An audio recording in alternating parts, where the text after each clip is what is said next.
Stephen Paul Jobs, born 24th February 1955. Whoa. We're not starting there.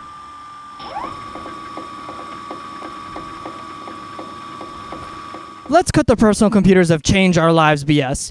You know that, I know that. I don't need to explain it.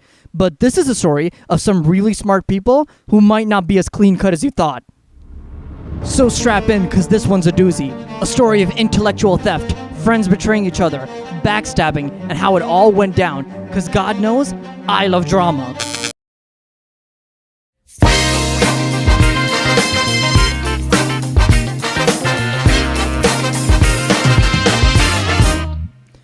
The title might actually be apt. Well, depends on what side of history you fall on. Let me explain. It's 1970. Xerox, yes, the photocopier company, has printed money selling their photocopiers and printers. Because, well, they had patented it. But see, the funny thing about patents is they expire. So there was going to be a new flood of competitors coming in. So as such, Xerox gave Jack Goldman, their chief scientist, almost unlimited money to R&D new stuff. And so he went and created PARC, the Palo Alto Research Center. And boy, did these nerds get up to stuff. See, with the invention of integrated circuits and microchips, the floodgates have been open to innovation. And 50 years ago, these birdas invented a lot of things that we just take for granted today, like object-oriented programming, Ethernet systems, email systems, and most importantly, the graphical user interface, or GUI. I mean, it looks about 1 million years old, but it looks like a computer. It's got a keyboard, it's got a mouse, it's got a screen. Because early PCs did not look like this. Most of the time, it was just a keyboard and you had to type commands on it. Highly unintuitive. So what did Xerox do with this groundbreaking innovation? Nothing. Absolutely nothing. In probably one of the most stupidest decisions made by corporate overlords, the shot callers at Xerox were not really interested in your freaking personal computer. Like, who's gonna need that, am I right? No, they were really only interested in what they've been doing so far, which was photocopiers and printers. So while the people at PARC repeatedly tried to persuade the higher-ups about the potential gold mine they were sitting on, they just chose to ignore it. And so PARC was demoing this technology to almost anyone who would listen, and this included a lot of Apple employees, who eventually convinced Steve Jobs to come see it. Jobs was hesitant at first, but eventually relented, and that visit in 1979 changed everything. They showed him a couple of breakthroughs, but it was really the GUI that stuck with him. And so Jobs came back to PARC, this time with his whole programming team, and the management at Xerox let him do this for 100,000 shares of Apple. They gave Jobs and his team a full technical demo, which is what led Apple to inventing the GUI with the Apple Lisa, which failed, but then with the Apple Macintosh, which took off.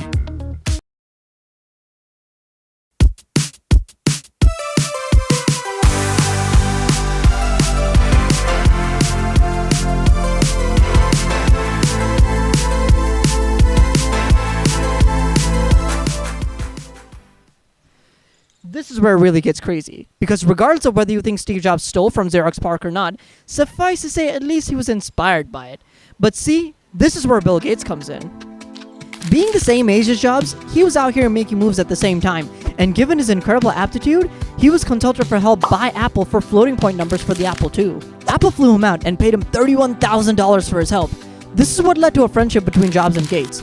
Ironically, during this time, Microsoft built PowerPoint, Excel, and Mail for the Macintosh. To do this, Microsoft was given in-depth access to critical information about the Macintosh, including source code, and some Apple employees claim that some Microsoft employees were asking for more information than they really needed. Although, to be clear, Apple was not dumb.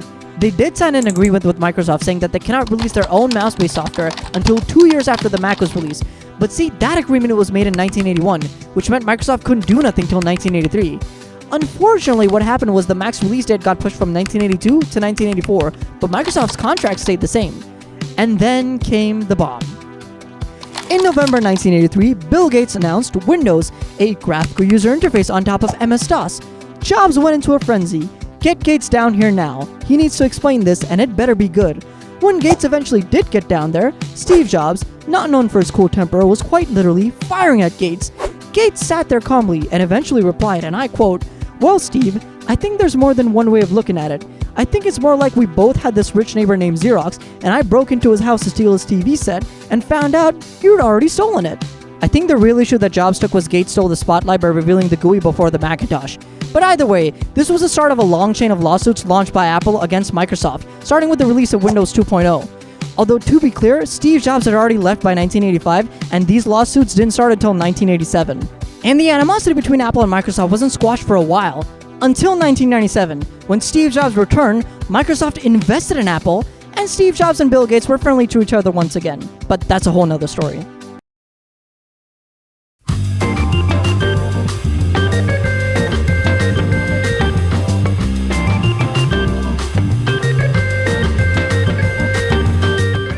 Well, it seems like everything started at that research center in Palo Alto funded by Xerox. They're the ones who envisioned the GUI, the internet, the boom of personal computers. And you'd be wrong, because it seems like even they weren't the first ones. There was a man very few knew about. His name was Douglas Engelbart, and this man envisioned the computer mouse, the GUI, and the freaking internet all in the 1960s. In fact, I'll link a video down in the description which shows him demonstrating all these concepts in 1968, way before Steve Jobs, Steve Wozniak, or Bill Gates. We tend to forget those who weren't really shrewd or cutthroat enough to be these multi-billion-dollar businessmen, but perhaps we should remember the people who contributed. The truth is, everything is built on top of something. I mean, Douglas Engelbart didn't capitalize on his vision, just like Xerox didn't capitalize on the GUI. And there's so many stories of people, especially in the tech world, who had great ideas and or were first, but they simply didn't do anything about it. I mean, there's the whole story of Gary Kildall, who had the chance to be Bill Gates. He had created what is essentially the backbone of Windows, DOS. Gates just copied what he did, called it MS-DOS, and sold it to IBM because Gary didn't capitalize on his opportunities. At the end of the day, Jobs proclaiming he did this or he did that, or people just assuming, is marketing. And I guess these men deserve more credit and money because they are responsible for bringing these technologies to the masses. But it is certainly interesting. Well, thank you guys for watching. Like and subscribe to see more of this content, and feel free to comment. The shorts have been blowing up recently, but I hope you guys enjoyed this longer form content. Takes a while to make though, so I do the shorts on the regular. But hope to see you in the next long video. Bye!